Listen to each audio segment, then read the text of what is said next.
As a certified archery instructor, I'm real excited for this one. My name is Tom, otherwise known as Titanium Legman, and welcome back to the channel.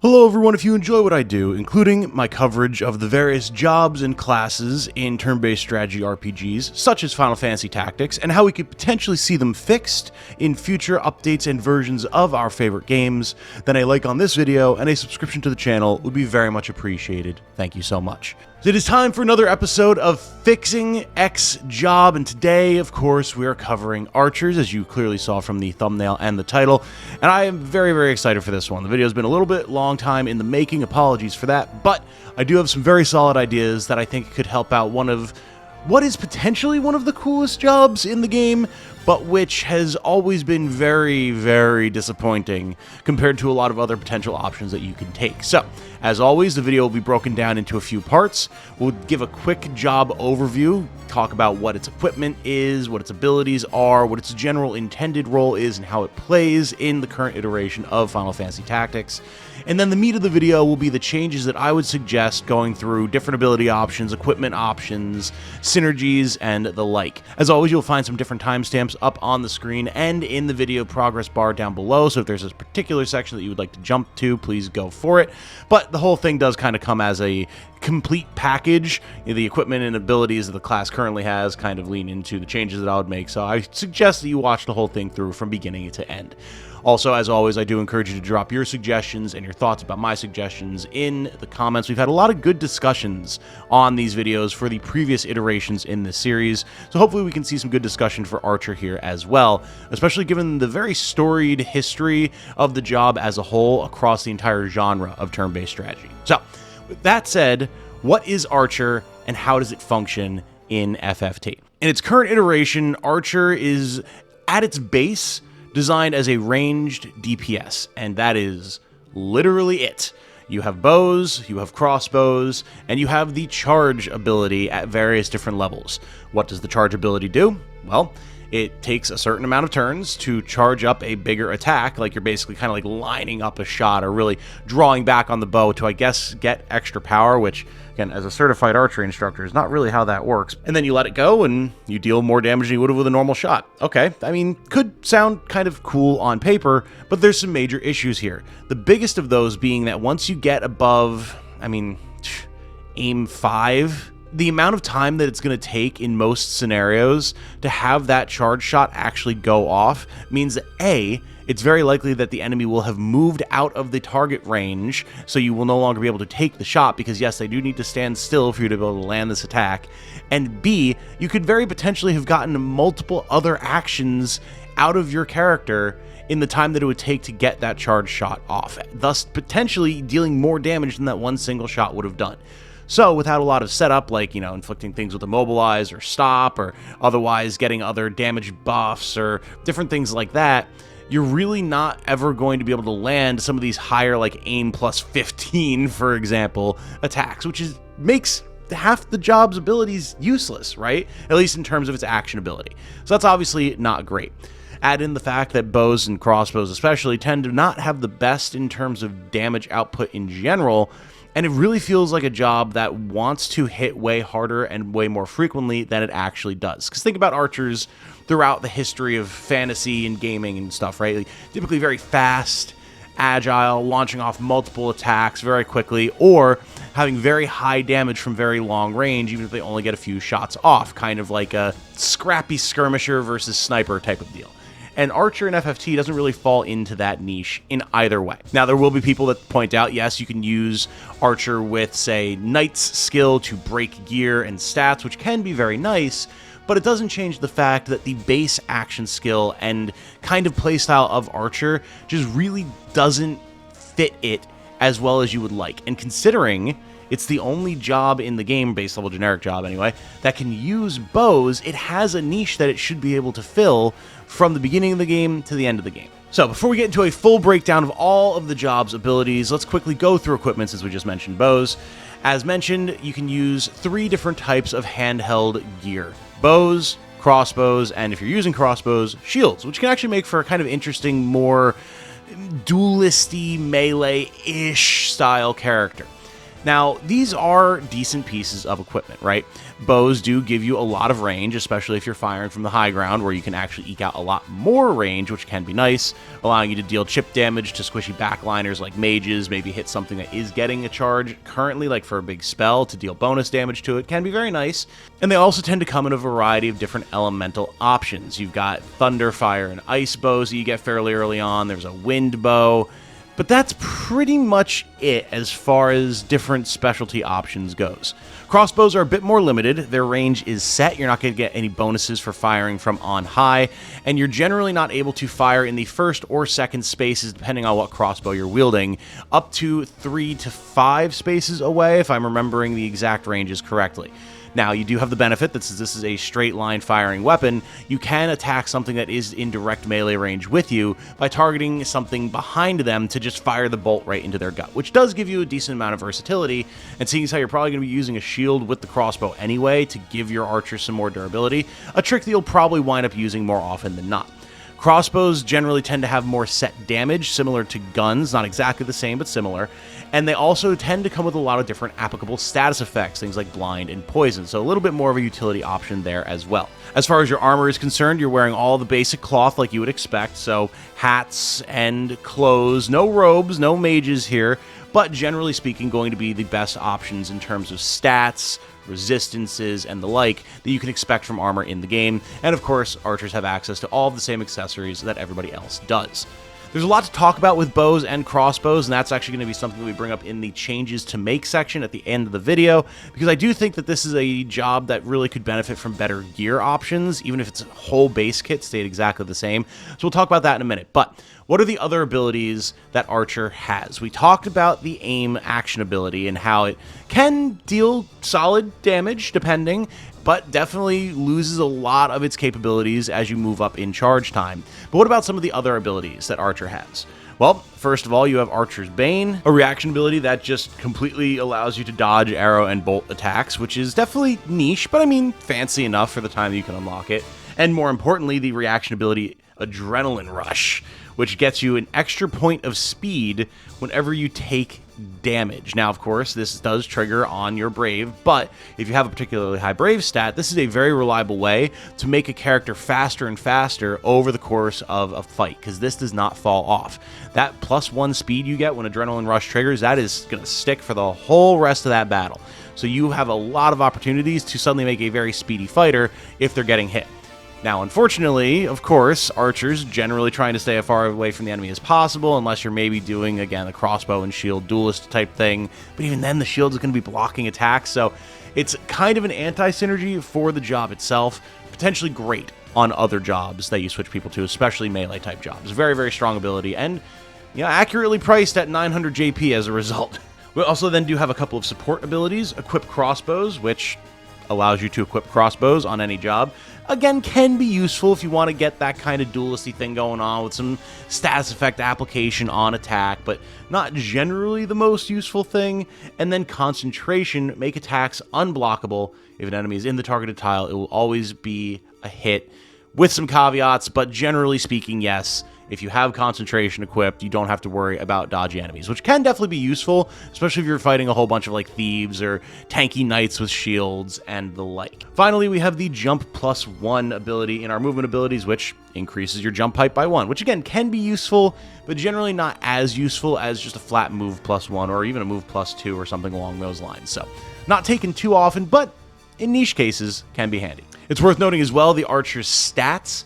We do have a base 3 move and jump, which is certainly not ideal, but again, given a job that really doesn't want to be running directly face first into the enemy, not the worst thing. It would be nice to have a little bit more move to get positioning down a little bit better, but so it goes. Does have 8 speed, which is fairly decent, especially early in the game. Physical evasion is not great, but again, you don't really want to be getting meleeed in the first place.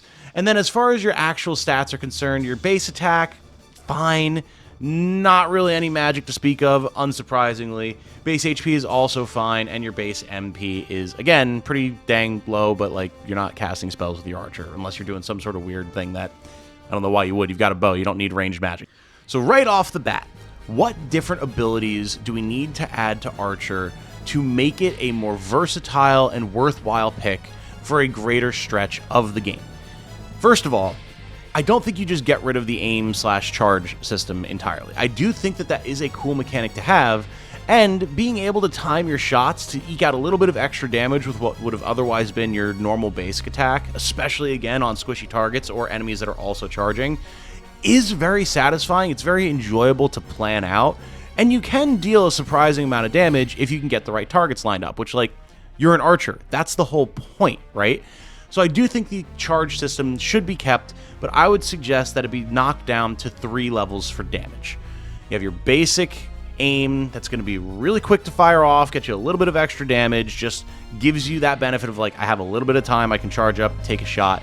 Level 2, I would say, should be a nice middle ground between what is currently aim +1 and aim +5. So I'd say like an aim 3 in the current setup. Just to get a bit extra damage, you have to time your shot a little bit better, make sure that you're paying attention to the CT count of the enemy that you're aiming at, maybe have a little bit of support from like a stop or an immobilize or something like that.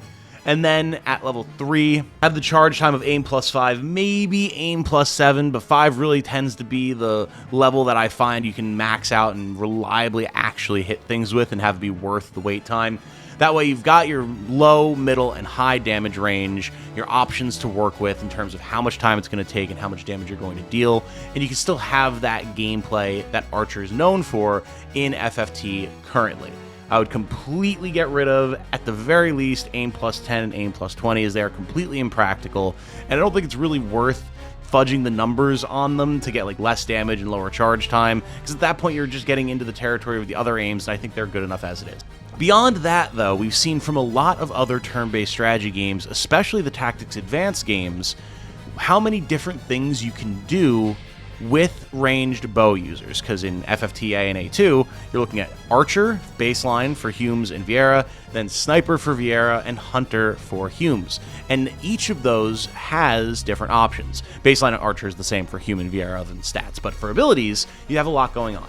Personally, I would suggest some debuff and stat manipulation options, so like maybe a poison shot to get some DPS going on that otherwise has very low damage. This would help to negate the Beso Toxico effect from FFTA, where snipers had this exact type of attack. They would just do a basic attack that also could poison the enemy, but that attack did as much damage as a normal basic attack, so it'd be like, why would I ever just use a normal attack unless the enemy is like immune to poison or something, right? So I would say as a trade-off, have this be a much lower damage attack that maybe has a much higher chance of poisoning the enemy, which is very strong. Then I would have an ability called Headshot, which guarantees crits, but with low accuracy. So if you can maybe get something set up where you either have concentration to negate that, or if you don't want to have that synergy set up, maybe making sure that you have some clever shots from behind so that enemies have less chance to evade, things like that. Or again, your synergies with things like stop so you can get a big hit that way, and give you the ability to like potentially knock enemies off cliffs or knock them out of charges, things like that. An extra monster damage is shot, which comes again directly from FFTA and A2 with Sidewinder, just giving you the option to kind of lean into that hunter aesthetic a little bit more. An AoE damage option, like maybe a big arrow rain that would require charge, I would say, and have it actually hit a large area, like equivalent to, say, a summon, but with the downside that it is a physical damage attack, enemies could block it, dodge it. Most enemies tend to be more resilient to physical damage than magical damage anyway, so there would be drawbacks to it, and I would say it should probably have a pretty decent charge time and low accuracy, but could be a nice way to be able to get some chunk damage on a bunch of enemies at the same time. Then also I would suggest perhaps a knockback shot, again for the idea of like have the utility of breaking spell charge, knocking enemies off buildings and cliffs, something that maybe doesn't deal any damage on its face, but that would reward you for having some clever lineups on how to actually push enemies around and again break charges, which isn't the most reliable thing to do, and I'd say that's one of the downfalls of the charge system, so a tool to mess with that directly would be great. And above all else, I would suggest that perhaps each of these shots, or most of these shots, should have a charge time, to again lean into that charge idea and to not make each of these other utility attacks outright better than your normal charge/aim shots. This would get you some extra utility from things like concentration, potentially, if we wanted to make sure that concentration affects all charge times, not just spell charge times. and it would help to keep things balanced, because otherwise a lot of these abilities could kind of run out of control very quickly. That said, because you now have a cost attached to using these abilities, you can really kind of push the numbers and twist the knobs to make them more or less effective because of that cost. You're not just throwing out free attacks. We know from like the Holy Swordsman that you get later in the game with Agrius and Orlandu and Meliadul and everything, that having such powerful attacks with no charge time at range makes them insanely busted. So we need to have something that keeps Archer in check if we're going to give them all these different tools. Overall, I think it would give the job a lot of versatility while still keeping it as a quote-unquote early job that can maintain utility into the end game, like things like Chemist and Knight.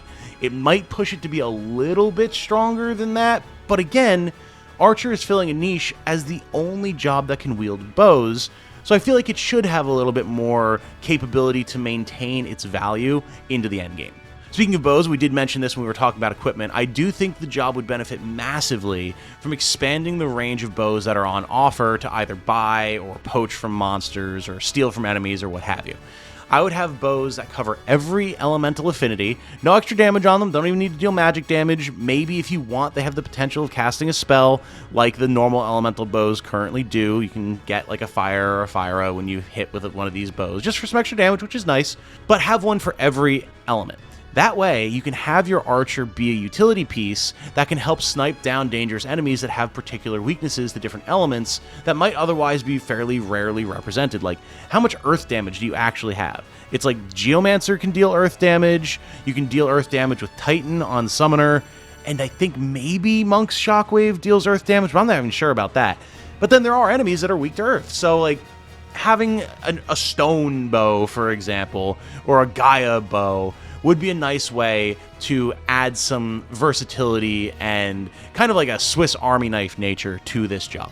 I would also definitely buff their damage. They're more useful into the late game, or potentially with the way that FFT handles its gear, add like a great bow version of each regular bow that is essentially just the same thing, but with more damage to replace your lower damage options from earlier in the game, right? Simple, easy, unlock them at like the 3/4 point of the game, maybe the 2/3 point of the game, to keep your archers relevant for damage. Maybe have some non-elemental ones in the mix on the way there to give you a slightly higher damage option, something like that, you know, game balance. And I would also expand either crossbow range or debuff options for utility. I'd say crossbows should potentially get the benefits of height that regular bows currently do to increase their range, and then really having the option to get more potential debuffs early on crossbows would make them a much more appealing option. Since their actual damage is not great, lean into that debuff, nuisance, ally support, enemy debuff capability that they currently fill, but with very limited options. Like, look at knives, right? You've got the Mage Masher that chemists and thieves can wield that can inflict silence on the enemy. Cool. Put that on a crossbow. We have poison, we have blind, but let's get some of the other options in there. Sure, leave out some of like the more esoteric stuff, like you can't doom someone, or you can't like turn someone into a frog, but some of the more basic moment-to-moment debuffs that would be useful to have on command, even if it's not a guarantee that it'll trigger, will add so much to what you can do with Archer. It would give you your ranged damage option with your heavier bows and your elemental bows. It would give you a closer range, scrappy duelist debuff option with crossbows and shields. And then having all the different abilities in the mix would keep them fresh and keep them interesting from the beginning of the game to the end of the game. And while it's, yes, a lot, I think this is really all that the job needs to be so much better than it currently is, because there's a ton of potential here. And again, we've seen that. The fact that FFTA and A2 has 3 different jobs, all of which have a bunch of different cool abilities, which I didn't even poach most of. I just took a couple of ideas from that. There's a ton of other stuff you could do based on the FFTA classes. And then also you have things like Tactics Ogre with all of like your double shots and your knockback shots and all that fun stuff, the insane damage that you can do, especially in Let Us Cling Together, to say nothing of all the other turn-based strategy games out there. You have options for what you can do with Archer as a job, and I get wanting to make sure that it isn't busted because of the range and how oppressive that can be for game balance, but clearly they overtuned too far in the opposite direction when designing FFT, and I think we can correct that. So Let me know your thoughts on all of these different suggested changes. I've been marinating on this one for a while. I'm pretty happy with what I landed on here for a suite of abilities for Archer. I know there's a lot of you out there who've done like mods or played mods for FFT that have added changes to a lot of jobs. So let me know how my ideas line up with some of those mods, and then maybe if there's stuff in those mods that would be good to work into this idea, let me know that too. I would love to hear all about it. Either way, though, I'm going to wrap this one up here. My name has been Tom, otherwise known as Titanium Legman. Thank you all so much for watching. I hope you all have a good night. Stay safe and healthy out there. And remember, be good to each other, everybody. Bye now.